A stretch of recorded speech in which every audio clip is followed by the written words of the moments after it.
los problemas de salud pública, cuidar al planeta de la destrucción ambiental. ¿Sí? Esa es una tarea bien enorme para la escuela, la depredación del ecosistema, y entonces se le cargan muchas tareas.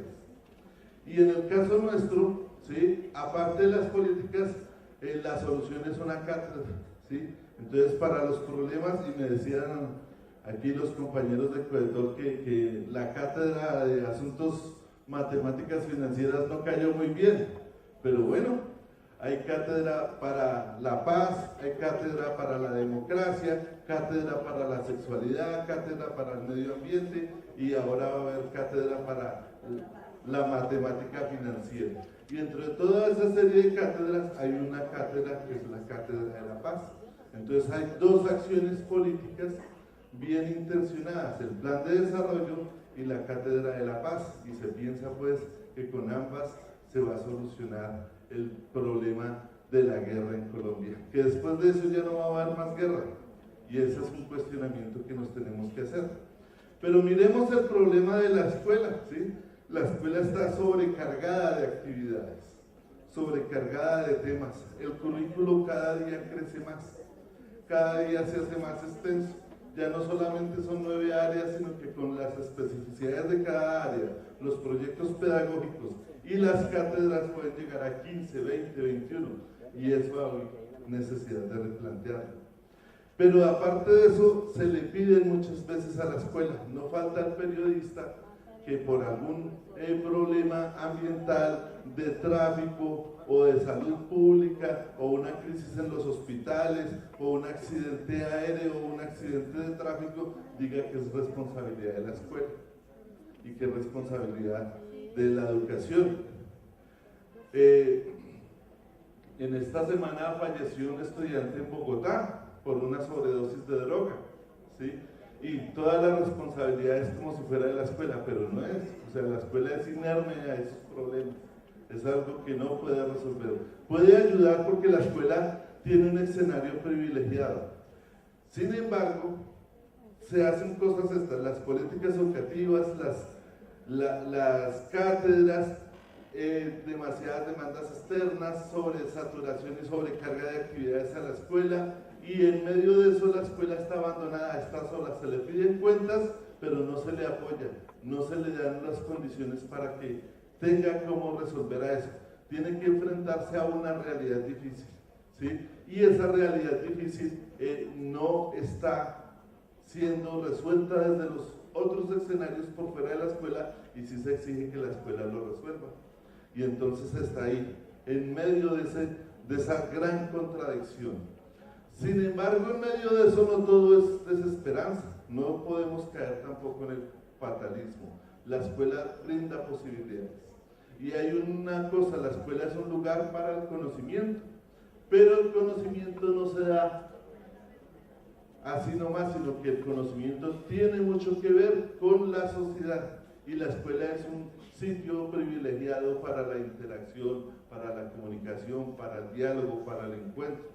Es un escenario social, es un escenario que, si bien no nos va a ayudar a resolver los problemas, sí posiciona semillitas. Vean cómo el artista plástico llamó a su trabajo semillas. Es un trabajo para que pensemos en esa doble dimensión, y esas semillas tienen que germinar. ¿Qué puede hacer la escuela? La escuela no puede plantar el árbol, pero sí puede plantar semillitas, ¿sí? Semillitas, y no puede solucionar los problemas de la sociedad, no puede enseñarle ética a los señores que están en el Pentágono, pero algunas personas van a aprender ética en la escuela, y cuando sean adultos van a escoger otra profesión diferente a la de ir al Pentágono, van a escoger otras opciones de vida, van a tomar otro sentido, y van a ver pues que al mundo no le conviene que el empleo por vía de nombramientos en personas en los ejércitos sea una solución a los problemas económicos que tiene la escuela, la vida y la sociedad. Bueno, y en ese escenario Entonces, una de esas cargas que ya está decretada es la famosa Cátedra de la Paz. ¿Y qué se pide en esa Cátedra de la Paz? Se piden varias cosas, que no es nada nuevo, ¿no? No es nada nuevo, y que se ven simplemente como aleccionamientos del currículum. Primero, una cátedra, ¿sí? En esa cátedra está la posibilidad, pues, de que se trabaje la historia y la memoria histórica. No vamos a prescindir de eso, sí, es bien importante que se haga el trabajo en la primaria, en la secundaria, desde las ciencias sociales, desde las distintas áreas, que se pueda mirar la historia, ¿sí? Los escenarios de historia y recuperar a través de la historia la memoria, pero no lo podemos hacer en una visión simplemente como dato o como enciclopedia. Hay que darle un giro a ese tipo de lecciones, de narraciones, de recordar hechos, de visualizar hechos. Hay que darle un sentido que vamos a ir definiendo en el desarrollo de la charla, ¿sí? O sea, no es solamente revivir por revivir los acontecimientos. El Centro de Memoria Histórica ha hecho un enorme trabajo en recoger en las distintas regiones del país los hechos de violencia, la forma como sus protagonistas la vivieron, la forma como se han enfrentado a la guerra, la forma como han sobrevivido a la guerra, el dolor que han tenido que padecer frente a la muerte de sus familiares, y ese material de memoria es muy valioso. Pero no es útil si está el video, si está la grabación, si está el librito, si está la fotografía y no le damos un sentido, si ese material de recuperación de la memoria no toca algo. Un escritor, Musir, dijo: quien toca un libro, toca a un hombre. O sea, quien toca un libro, toca a un ser humano, pues porque un libro está ahí condensada una experiencia, unas emociones, unos pensamientos. Esa dimensión no es solamente el contacto físico, sino que ese contacto físico traslada a nuestra mente, a nuestro cerebro, a nuestra memoria, varias cosas. Y de eso se trataría que fuera la recuperación de la memoria. Pero no, tristemente se han convertido en contratos donde las personas ponen el video, cuentan las cosas y esas cosas no tocan a nadie, no dicen nada a nadie. Y entonces ahí hay que tener otra actitud. Y vean, todas estas cosas se le ponen como cargas a la Cátedra de la Paz. Cátedra en Derechos Humanos, Cátedra en Cultura de la Paz. Cultura de la Paz, ¿qué es? Unas pautas normativas, sí, muy importante que todos tengamos unas pautas normativas de cómo comportarnos, de cómo asumir unas cosas, de cómo interiorizar conscientemente ciertas actitudes, ciertos comportamientos de diálogo, de fraternidad, de solidaridad. Y es bien importante eso. Ese fue el trabajo que hizo Gandhi. Él es el padre de la cultura de la paz. Pero hoy esa cultura hay que retomarla y darle ese sentido de hospitalidad del que vamos a hablar acá. Lo mismo la formación ciudadana. La formación ciudadana muchas veces se remite al repaso de normas, a la aplicación del manual de convivencia. Predomina muchas veces la visión normativa y también predomina la idea de que educar en la paz es enseñar normas de conducta, de comportamiento y regular la convivencia. Pero resulta que muchas veces, podemos hacer todas estas tareas. Podemos tener un proyecto de ciudadanía, ¿sí? Podemos tener el proyecto de derechos humanos y todos los 9 de diciembre hacer el Festival de Derechos Humanos y sacar las carteleras, las asambleas donde todos hablan del derecho a la vida, del derecho a la seguridad, el derecho al trabajo, el derecho a la libertad, el derecho al nombre y la persona, pero se quedan muchas veces en la retórica. Y esa es la limitación de una cátedra de la paz, que se quedan en la retórica. Y resulta que para que eso no se quede en la retórica no es difícil, es solamente tener ese sentido filosófico en nuestra práctica como docentes. Un sentido filosófico que no es complejo, pero que pondría todas estas cosas en una dimensión y en un contexto diferente. El primer punto para empezar a construir esa pedagogía crítica de la hospitalidad es reconocer la presencia del conflicto, ¿sí? Del conflicto o de la realidad que se llama guerra. La guerra está en todas las escuelas del territorio colombiano. A pesar de que en la década del 80 se hizo una fuerte campaña desde los maestros, desde la federación, desde FECODE se hizo una campaña muy fuerte que se llamaba "La escuela es un territorio de paz", y se buscaba que la escuela tuviera una posición neutra frente al conflicto o frente a los hechos de violencia o frente a la guerra, ¿sí? Pero ese era el propósito, y esa campaña fue muy famosa en los 80, ¿sí? Que fue uno de las décadas más sufridas de la historia colombiana, ¿sí? Y se piensa entonces a partir de esa campaña de que la escuela es un territorio de paz. Se piensa pues que la pedagogía para pensar la paz está solamente en aquellas instituciones que viven de cerca la guerra, y no es así. No es así. Resulta que aparte de que hay instituciones que viven la guerra, las otras instituciones también la viven, especialmente las públicas. En Bogotá, en Cali, en Medellín, en Barranquilla y acá mismo en Ibagué. ¿Por qué? Los que viven la guerra directamente padecen un síndrome duro, una cruel realidad, el reclutamiento de niños y jóvenes. Y muchas veces el reclutamiento lo hacen no solamente por las presiones de los grupos armados, sino por necesidades económicas, porque quienes reclutan a las personas para la guerra les pagan un salario. Es un problema que se vive en las ciudades. Medellín lleva décadas de ese problema y viviendo la situación de las fronteras invisibles sin que haya habido todavía condiciones de posibilidad para salir de esa situación.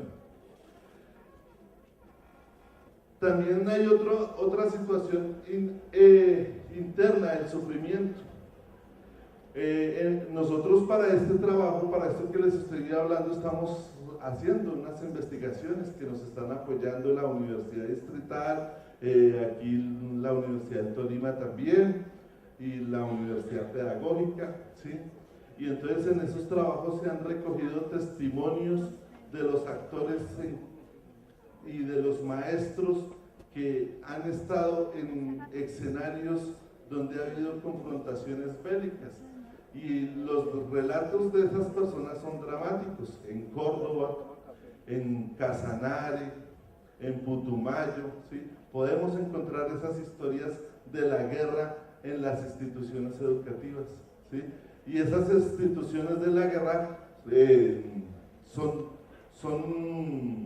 dramáticas, nos hacen sufrir a quienes las hemos escuchado y nos causan dolor, nos causan indignación, nos causan rabia, ¿sí? Pero no solamente está ese problema, hay un problema más invisible que es el del desplazamiento. Ese problema desplaza la situación de guerra a otras escuelas que no las padecen. Y yo diría que menos del 1% de las escuelas públicas de Colombia se salvan de este problema.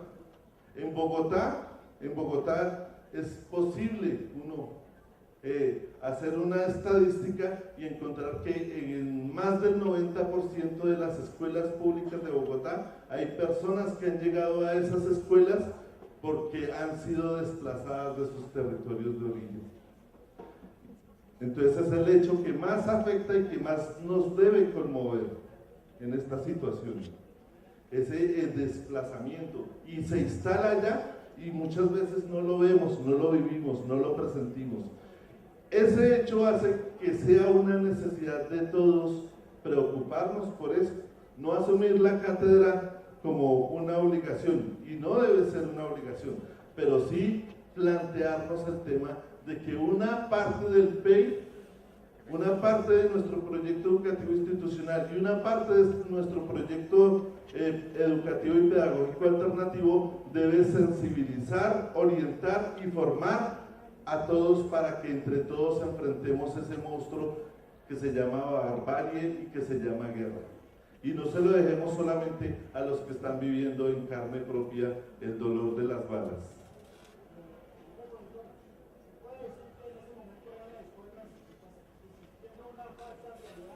En esas dos dimensiones, y vean lo que dice el profesor.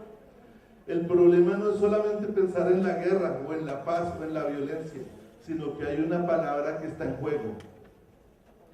La palabra que dijo el profesor, vida, ¿sí? O sea, de forma visible e invisible, disimulada, soterrada, la vida en las escuelas y la vida en los entornos escolares, dentro de ellos, por fuera de ellos, ha sido vulnerada. Es más, vivimos más en una cultura de la muerte que en una cultura de la vida. Hubo dos personajes de la escuela de Frankfurt muy valiosos en este sentido, Marcuse y Erich Fromm. Ellos hablaron de esa doble dimensión. Y hay una especie de totalitarismo que se vive más como cultura de la muerte. La sociedad industrial generó la mecanización de todos los ritmos y de todas las cosas y de todas las prácticas, y generó entornos donde era más importante lo mecánico, y esos son entornos que ellos llamaron de la cultura de la muerte. ¿Por qué son cultura de la muerte? Porque son la negación de la vida, ¿sí? Un entorno maquinizado, un entorno rutinizado, un entorno donde no se pierde, donde se pierde el sentido o la dimensión de lo diverso, de lo heterogéneo, de lo plural. Es un entorno agobiante, y eso no nos permite exaltar la vida, la afecta negativamente. Entonces la escuela, hay que entender pues que la escuela, la guerra hace esas dos cosas, saca a los niños y hoy hay otros entornos, existen otros entornos que de esos hablaremos más ahorita en las siguientes diapositivas, que repiten esa lógica. Ellos hablaron de la sociedad industrial. Hoy es la sociedad de consumo, es la sociedad de consumo la que genera otras pautas que cosifican la vida y que al cosificarla la niegan, y entonces no son una exaltación de la vida, sino un impedimento de la vida.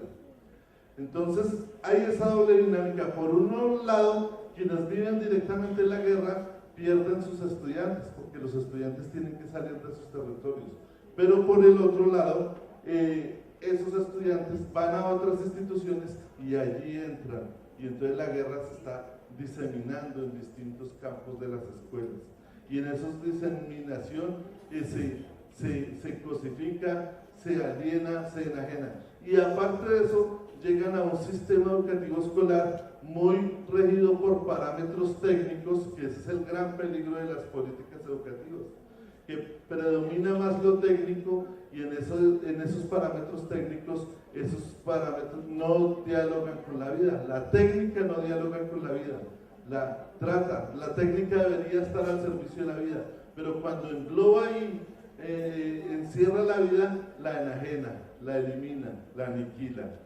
Entonces hay que reconocer esos dos contextos. Pero esos contextos pueden ser posibles de cambiar, ¿sí? En la década del 80 fue la campaña que llamábamos la escuela como territorio de paz. Ese proyecto hay que mantenerlo y seguir insistiendo en que la escuela es un territorio no del todo neutral, pero que debería ya no ser un territorio neutral, sino un territorio de encuentro. Y que en lugar de privilegiar en la escuela los escenarios de la guerra, ¿sí? Hay que buscar otras salidas. Entonces hoy no solamente podemos hablar del territorio, porque lo territorial hacía una parte, es una metáfora de lo geográfico, una metáfora del espacio. Hoy tenemos que hablar de que la escuela, además del territorio, es un cuerpo también, un cuerpo vivo, ¿sí? Un cuerpo donde está, además del territorio y de los espacios, están los sujetos, ¿sí? Y ese es el factor bien importante de esta pedagogía de la hospitalidad, colocar los sujetos en un lugar importante, ¿sí? Esos sujetos le dan a la escuela un cuerpo vivo que se va tejiendo en la vida social. Esos sujetos son los que le dan a la escuela un sentido. La escuela es un cuerpo humano, es un ser humano, pero no pensado en individual, sino un ser humano colectivo. Y eso es lo que falta mucho en las políticas educativas. Si queremos políticas educativas que eduquen para la paz, esas políticas educativas tienen que pensar que esas escuelas no están llenas de máquinas a las que hay que llenar de estándares y competencias para que luego las vacíen en las pruebas a ver. No, esas escuelas están llenas de seres humanos, frágiles, débiles, indefensos, víctimas de una sociedad que los agobia, ¿sí? Víctimas de una sociedad que aparte de que los agobia, los explota y les exige que sean ciudadanos productivos, es decir, ciudadanos que consuman y que obedezcan.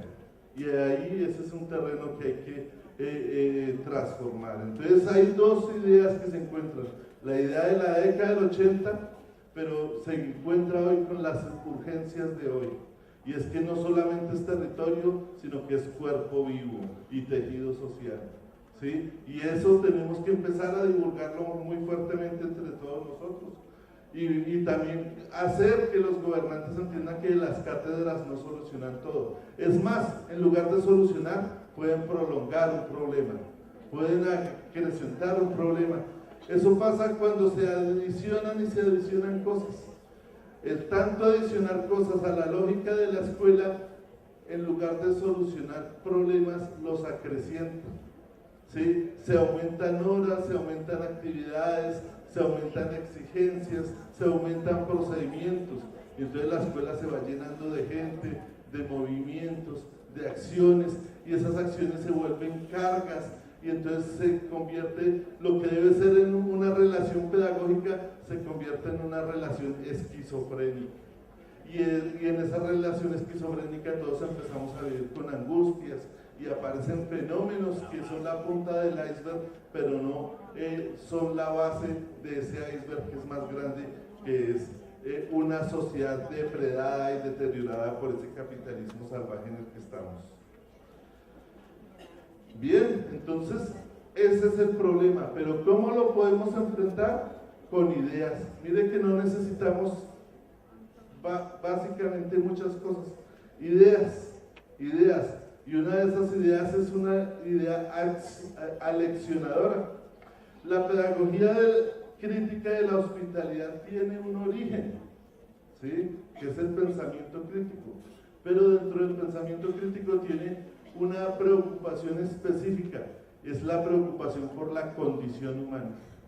No sale de la nada, surge de aquellas personas que se preocuparon por reflexionar en la condición humana. Eso es lo que hace falta a las políticas educativas, que las políticas educativas piensen la condición humana. Pero para eso estamos nosotros los pedagogos y decirles, vea, pedagogía no es método, no es procedimiento, pedagogía es filosofía, un horizonte de sentido. Y ese horizonte de sentido es que hay que pensar las políticas educativas desde un hecho fundamental y esencial que se llama condición humana. No puse la palabra ahí, condición humana, a propósito. No puse porque lo que no esté ahí es tal vez más importante y es lo que podamos decir. Y entonces está eso. Entonces la pedagogía crítica de la hospitalidad es una pedagogía que tiene como gran misión eso, poner de relieve que el hecho educativo fundamental debe inspirarse en la condición humana. ¿Qué es PISA, por ejemplo? El Programa Internacional de Evaluación de Estudiantes. Es algo para mirar cosas ajenas a la condición humana. Es algo para mirar cómo funcionan los mercados, cómo funciona la economía, ¿sí?